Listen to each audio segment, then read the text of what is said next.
किसी समय की बात है। सोनीपत के पास असावरपुर गांव में एक गरीब किसान रहता था जिसका नाम देवा था। उसने अपनी पूरी जिंदगी अपनी जमीन की खेती करते हुए बिताई और किसी तरह अपने परिवार का भरण पोषण किया। उसकी जमीन के पास एक कुआं था जो एक चालाक आदमी अहमद का था, जो सोनीपत में रहता था। अहमद ने 2 साल पहले ही उस जमीन को खरीदा था जिसमें कुआं था। इस बार फसल अच्छी हुई है। इस फसल के बाद मेरी बेटी की शादी हो सकेगी। नमस्ते देवा। अहमद, यहाँ कैसे आना हुआ? बस अपने कुएं पर नजर डालने आया हूँ। इतने सालों से अपनी जमीन से दूर रहा हूँ, अब यहीं रहूंगा। अब किसानों को मुफ्त में पानी नहीं मिलेगा। पर अहमद, ये तुम क्या कह रहे हो? हम सब इसी पर निर्भर हैं। अब वो मेरी समस्या नहीं, या तो पैसे दो या कोई और जगह ढूंढो। अहमद जानता था कि किसानों के पास इस कुएं के अलावा और कोई जरिया नहीं है फसल की सिंचाई करने का, इसलिए उसने ऐसी शर्त रखी थी। अपने खेती के लिए पानी सुनिश्चित करने के लिए देवा ने अपनी बेटी की शादी के लिए बचाए गए पैसे का उपयोग कर और एक ऋण की मदद से कुआं 3 गुना महंगे दाम पर अहमद से खरीद लिया, क्योंकि अहमद जानता था कि किसानों का गुजारा बिना कुएं के नहीं चल सकता है। अब देवा कुएं के पानी का इस्तेमाल अपने खेत के लिए करने लगा। एक दिन अहमद देवा के पास गया और उसे अपने पानी का इस्तेमाल करने का आरोप लगाया। देवा इस आरोप से चौंक गया और उसने स्थानीय ग्राम पंचायत से सलाह मांगी। पंचायत के सामने पूछे जाने पर अहमद ने देवा को कुआं बेचने की बात कबूल की, लेकिन उसने कहा कि उसने कुएं में जो पानी है उसे नहीं बेचा। गांव वाले एक बैठक के लिए जमा होते हैं। देवा पंचायत के सामने खड़ा होता है। कृपया न्याय करिए। मैंने अपनी बेटी की शादी के लिए जोड़े हुए पैसे से कुआं खरीदा है।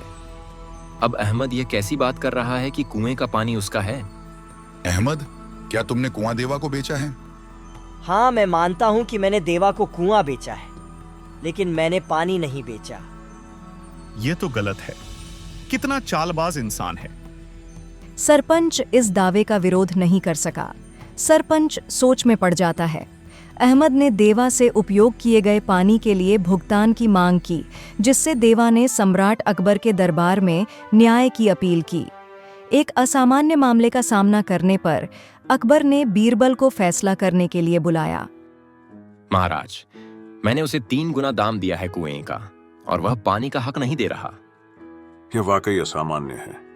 बीरबल, तुम्हें क्या लगता है? महाराज, पहले अहमद की बात सुनते हैं।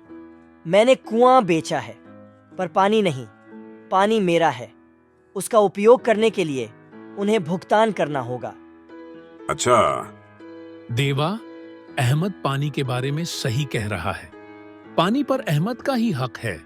तुम्हें हर महीने एक सोने का सिक्का अहमद को देना होगा। ऐसा ना करें हुजूर, कृपया एक बार मेरी बात सुनिए। मुझ पर दया करें। मैंने अपना सब कुछ दे दिया उस कुएं को खरीदने के लिए। रुको देवा, मेरा पूरा फैसला सुन लो पहले। अहमद, क्या तुम्हारे पास यह अनुमति है कि तुम देवा के कुएं में अपना पानी रखो? नहीं, मैंने नहीं सोचा कि आप क्या कह रहे हैं हुजूर। क्योंकि तुम बिना अनुमति के देवा के कुएं में पानी रख रहे हो, या तो तुम्हें पानी हटाना होगा या हर दिन किराया देना होगा। बीरबल की तार्किक बातें सुनकर अहमद चुप रह गया और उसे समझ में नहीं आया कि क्या कहना है।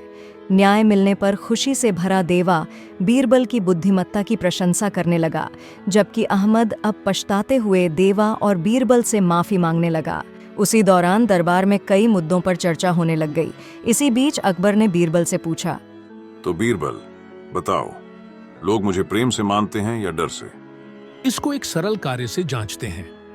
हमें घोषणा करवानी होगी कि अगली अमावस्या को हर नागरिक को 1 लीटर दूध लाना होगा। अमावस्या का दिन आता है। लोग टैंक में डालने के लिए मटके में दूध लेकर पंक्ति में खड़े हैं। जब बीरबल और अकबर ने अगले दिन टैंक का निरीक्षण किया तो उन्होंने पाया कि उसमें केवल साफ पानी था। केवल पानी? हर व्यक्ति ने सोचा कि बाकी दूध लाएंगे, इसलिए सबने सोचा कि 1 मटकी पानी से कोई फर्क नहीं पड़ेगा। यह सोचकर सभी ने धोखा दिया। अब मैं समझा। अगला कदम क्या है? क्या करना चाहते हो आगे? फिर से कोशिश करते हैं, लेकिन इस बार पहरेदार दूध की जांच करेंगे और महाराज स्वयं देखेंगे। नई चांदनी रात को लोग उत्साह से दूध डालते हैं। अगले दिन टैंक दूध से भरा हुआ होता है। देखा महाराज, दंड का डर ईमानदारी लाता है। वाकई एक अद्भुत सबक सिखाया आज तुमने बीरबल।